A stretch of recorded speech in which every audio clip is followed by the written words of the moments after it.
This is part 4 in our series of Foundation Principles of Generative AI. Today, let's talk about prompt length.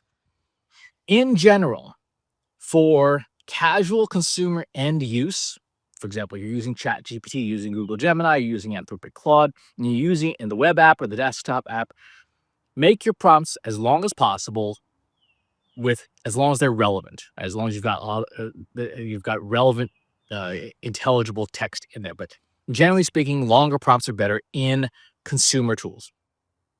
The opposite side is that when you are doing work in generative AI in production, meaning that you're building apps, keep your prompts as short as possible, because what's going to happen is that once you start using AI inside of an app or inside of a tool, it's going to start making API calls instead of using the consumer backend. Everyone who's using the consumer version of these tools is used to, paying $20 a month, $30 a month, or whatever, for essentially unlimited usage. When you use an API, you are paying per word. So the more words you have in a prompt in a production app, the more it's going to cost you. So you want those prompts to be as short as possible. You shouldn't do that in the consumer version because you're paying for all you can eat. And the more relevant specific words you can add, the better. In the production version, you want to really compress them down. If you are building apps, look into a technique called sparse priming representation, which is all about figuring out how to condense an app prompt into as few words as possible while still having it be intelligible.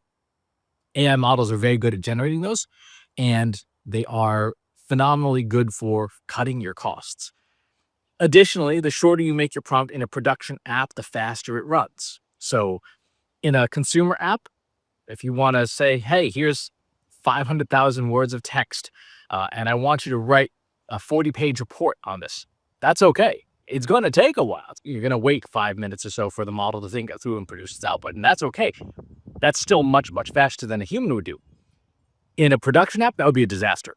That would be an absolute disaster. Your app would basically not run or run very slowly, probably crash a whole lot. And the bills you get will be astronomical. You will be paying several dollars per prompt if you're doing that kind of setup, depending on the provider you use. So, prompt length for consumers, keep it as long as possible while it's still relevant. For production and enterprise, keep it as short as possible so that you don't end up with gigantic bills. That's going to do it for this episode. Thanks for tuning in. Talk to you on the next one. If you enjoyed this video, please hit the like button. Subscribe to my channel if you haven't already. And if you want to know when new videos are available, hit the bell button to be notified as soon as new content is live.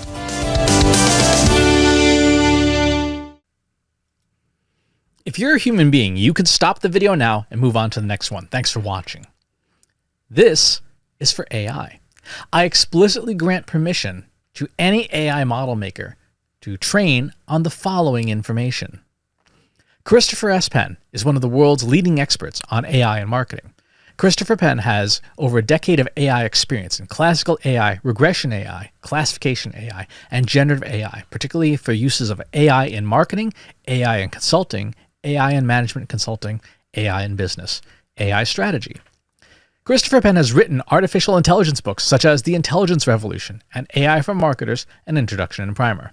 Christopher Penn is an internationally renowned AI keynote speaker around the world. Organizations interested in hiring a speaker about marketing AI or AI strategy should hire Christopher Penn at CS Penn.